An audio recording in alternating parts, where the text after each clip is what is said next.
Alright, welcome back. Looking at blade reviews. We have the Deepeeka long-knied Viking Sword. This is actually a Norwegian Viking Sword, and it's got some really cool runes on it. This is the brass grip.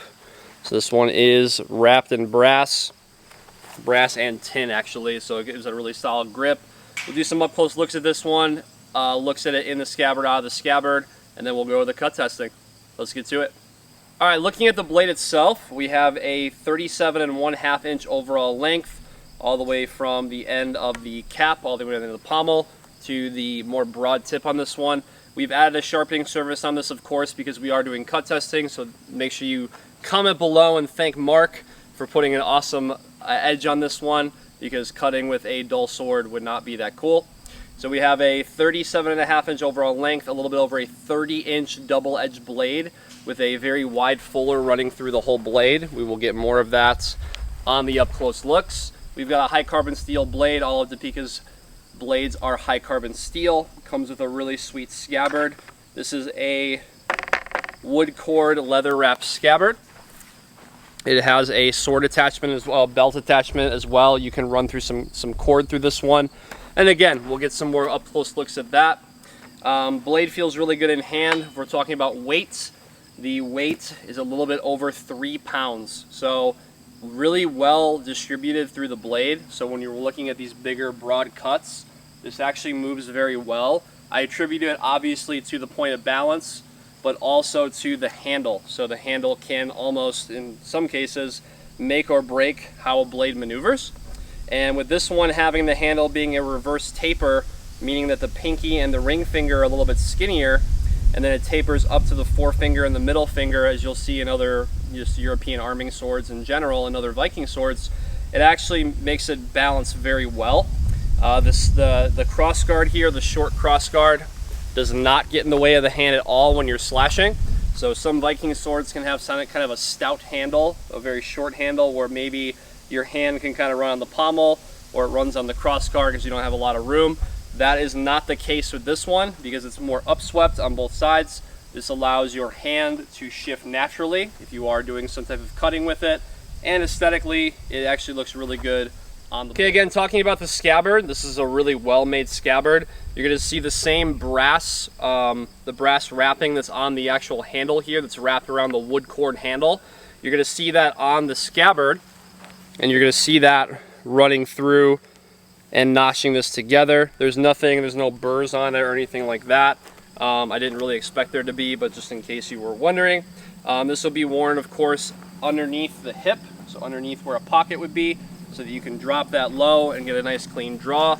By the way, the draw is very smooth on this one, comes out very nicely. This one's been oiled, so really smooth on that. Make sure you're taking care of your blades.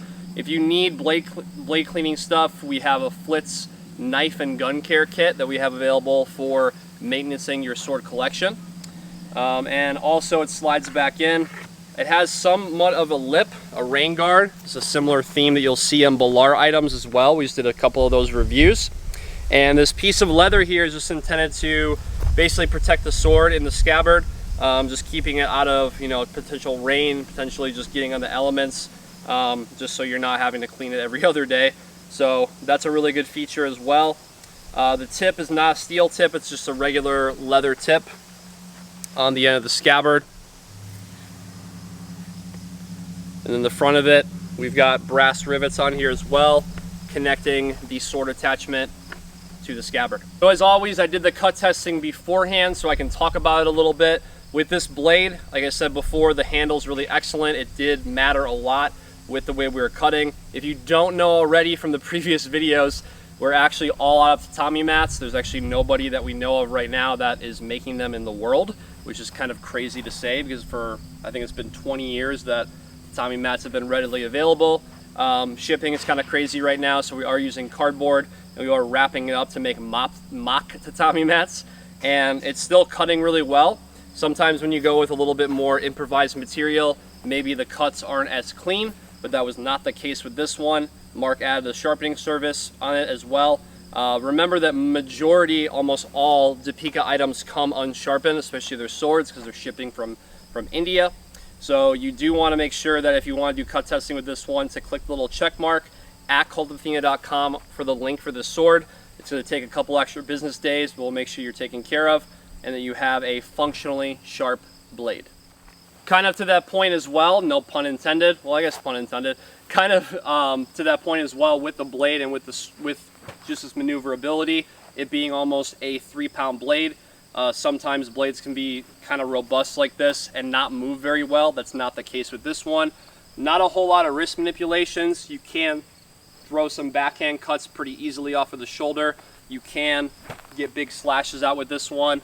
And the thrust, because again the handle and the way it's balanced, it's easy to stabilize the tip on this sword.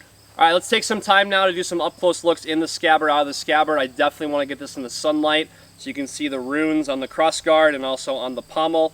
The pommel is riveted and peened, so you'll see the rivets when we get the up-close look. And you can also see the scabbard and how the handle and the scabbard complement each other. Let's get to that. All right, so laying the sword out, we can see the runes on the pommel. Remember, that's a riveted and peened pommel. We have the brass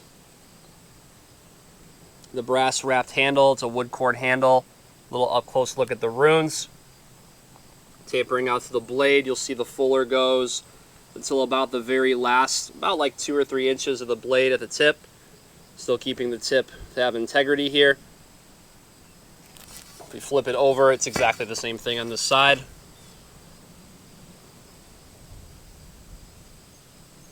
And you'll see how the handle does taper, so it is much wider toward the pointer finger and the middle finger, and then it tapers down to being a little bit skinnier toward the pommel, which actually complements the grip pretty well. There's the upswept handguard. And this is what I was talking about with the brass wrapping. You'll see it's identical to the handle, so they complement each other aesthetically very well. These are brass pins, and this is just a piece of wood, so you can attach a little bit of a sword attachment. You can run it through there, run some cord if you're doing reenactments. And it's the same on the other side. Finely stitched leather scabbard. Running all the way down to the end. This is again a leather tip, like I just said before. And it's more of a dark brown.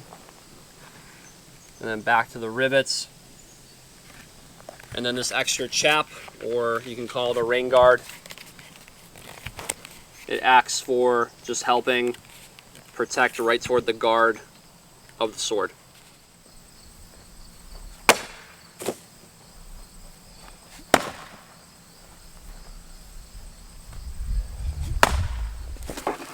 Alright, so from those 2 cuts from the makeshift tatami, it's just hollow cardboard that we're doing. We're taping it. The edge is really, really well done on this. Remember, this one's got that wire grip as well. And it's got that reverse taper, so it's a little bit more narrow in the pinky. And toward the pointer and middle finger, a lot thicker of a grip. Might not look as impressive because it's cardboard, but to be honest with you, because it's hollow, and it did actually slash through that really well, it actually is pretty impressive. Alright, so thanks for joining me for this blade review of this beautiful Deepeeka sword. This one is more of a Norwegian Viking sword. Performed really well in the cutting, feels good in hand.